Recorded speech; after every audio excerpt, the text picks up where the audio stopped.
विष्णु जी नमस्कार। नीरज जी नमस्कार। जी नमस्कार सर।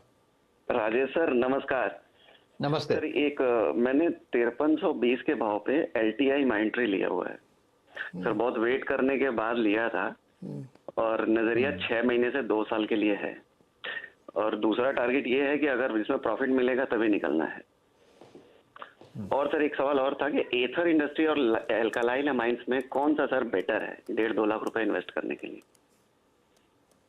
जी पहले LTI माइंट्री बताइए। 6 महीने से 2 साल रुक सकते हैं, लेकिन शर्त ये है कि प्रॉफिट बनना चाहिए, उससे पहले निकलेंगे नहीं। और अभी इनको करीब 400 रुपये पर शेयर का लॉस है। आई थिंक एल्ट्रिया माइंट्री में उनको एग्जिट मिल जाएगा क्योंकि उनका एंट्री है 5300 के आसपास का। ये कल फिलहाल जो चल रहा है वो 4900 पे चल रहा है और यहाँ से जो पुल बैक मिलना चाहिए, देखिए मेरे हिसाब से ओवरऑल आईटी पैक अगर आप देखें, इन्फोसिस, TCS, LTI माइंट्री, LTTS तो अच्छा चल रहा है, LTI माइंड में थोड़ी दिक्कत है। लेकिन अगर आईटी चलेगा, इन्फोसिस चलेगा, TCS चलेगा, तो ऑब्वियसली इसको भी एक थोड़ा सा लीवरेज मिलेगा और ये लीवरेज मिलेगा, यहाँ पे पुल बैक मिलेगा 5-400 तक। तो आपको इसमें एग्जिट तो डेफिनेटली मिलेगा, ये तो मैं कह सकता हूं। तो फिलहाल आप बने रहे। स्टॉप लॉस पर्टिकुलरली नहीं दे रहा हूं क्योंकि थोड़ा वीकनेस चल रहा है। प्रोबेबली 4800 4900 के आसपास ये थोड़ा सा स्टेबलाइज हो जाए। लेकिन for me LTI माइंट्री is a hold. Okay चलिए, अब दूसरा ये कि इनके पास कुछ पैसे हैं जो ये डालना चाहते हैं। 2 कंपनी इन्होंने चुनी है, ईथर इंडस्ट्रीज और एल्कालामाइंस। कौन सी आपको अच्छी लगती है जहाँ पे पैसे डाल दें?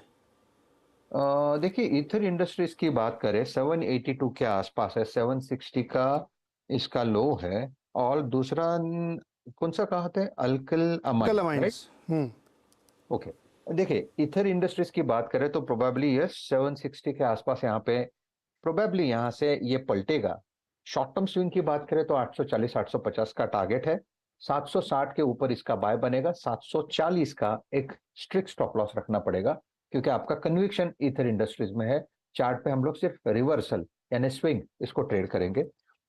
अल्काइल अमाइन की बात करें तो इसका चार्ट बेहद वीक है। प्रोबेबली आप इसका भाव देखोगे 1600 से 1500। तो ये पुल बैक पे, हर पुल बैक पे इसमें बिकवाली हो रही है। अगर आपको कुछ पर्टिकुलरली इस सेक्टर में बाय करना है तो फिर डेफिनेटली मैं यही कहूंगा कि आप इसमें से सुदर्शन केमिकल देखिए। इसका चार्ट ज्यादा प्रॉमिसिंग है, 612 के आसपास है। मुझे लगता है इवेंचुअली ये 800 प्लस चला जाएगा। आपको बाय करना है 600 के ऊपर। ओके तो दोनों नाम जो आपने लिए हैं विष्णु जी, उसमें ईथर इंडस्ट्रीज ज़्यादा बेटर पॉइज्ड है और ये अच्छी कंपनी, हाल की लिस्टिंग है इसकी, 1-2 साल पहले की। और इन्होंने सऊदी अरामको के साथ भी का टाई अप भी किए जिसके प्रोडक्ट की मार्केटिंग करेंगे। तो ईथर में आप जा सकते हैं अगर आपको केमिकल स्पेस में ही जाना है। अगला सवाल राहुल शर्मा बरेली से। राहुल जी नमस्कार, सवाल पूछिए। हाँ नमस्कार नीरज जी। जी हमारे पास DCB है साहब 135 रुपए पे। ओके। और ये क्वांटिटी इनकी है हमारी 250 शेयर की। हाँ तो ये साहब इसमें क्या करना है, होल्ड करना है या निकल जाना है? राजेश जी, DCB में क्या करना है? होल्ड करना, निकलना है? निकलना है, लेकिन मुझे लगता है पुल बैक पे निकलेंगे।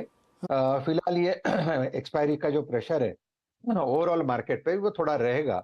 स्टॉक स्पेसिफिक रहेगा, वैसे मार्केट पे प्रेशर नहीं है, लेकिन स्टॉक स्पेसिफिक जो उठापटक चल रही है वो चलती रहेगी 31 मार्च तक। उसके बाद आप एक अच्छा मुंह देखोगे।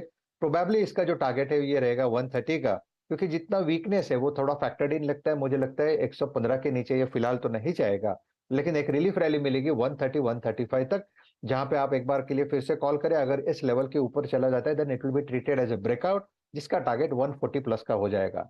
तो 130 135 ये इसका पहला रेजिस्टेंस है। तो for me it's a hold. फिलहाल होल्ड करिए 131 के आसपास, या तो फोन करिएगा या फिर आप मन कर एग्जिट कर लीजिएगा वहाँ पे। एक और सवाल लेते हैं फटाफट। गाजियाबाद से KL कपूर जी हमारे साथ जुड़ रहे हैं। कपूर साहब बोलिए। नमस्कार जी। जी नमस्कार सर मैं गाजियाबाद से बोल रहा हूँ, कृष्णलाल। हाँ। मैं ये चाहता हूँ कुछ 50,000 कुछ इन्वेस्ट करने हैं, तो कौन से उसमें शेयर में इन्वेस्ट कर रहे हूँ? 50,000 रुपये लगाने, कहाँ लगाए सर राजेश जी? कोई बढ़िया आइडिया बताइए जो 50,000 का 2 लाख हो जाए 1 साल के अंदर। हाँ, नहीं इतना बड़ा 1 साल में 2 साल लॉन्ग टर्म के लिए ऐसा नहीं है। अच्छा नहीं, एक मिनट। अरे कपूर साहब रुको ना, आपकी फेवर की बात कर रहा हूँ मैं। 4 गुना चाहिए, चलो 2 साल का टाइम दिया। कितना? 4 गुना? हाँ और क्या, 50,000 का 2 लाख करो, 2 साल का टाइम। चलो जो 3 ले लो आप, इससे तब क्या लो। नहीं नहीं, ऐसा मैं कभी बात नहीं करूंगा आपने लेकिन मैं इतना कहूंगा कि देखिए स्टॉक कौन सा अच्छे लगते हैं, क्या लगता है। तो देखिए दो चीजें हैं, जैसे मैंने कहा, अगर आपको एक स्विंग ट्रेड लेना है तो बजाज फिनसर्व पे नजर रखें। मुझे अभी भी लगता है कि इसमें स्विंग मिलेगा, 1700 प्लस के टारगेट है। लेकिन थोड़ा अगर आप इसे पोजिशनली देखें, अगर कुछ पोजिशनली लेके बैठना है कि मुझे लेके थोड़ा भूल जाना है, then I think in that case जो मेरा कन्विक्शन है वो है BHEL पे।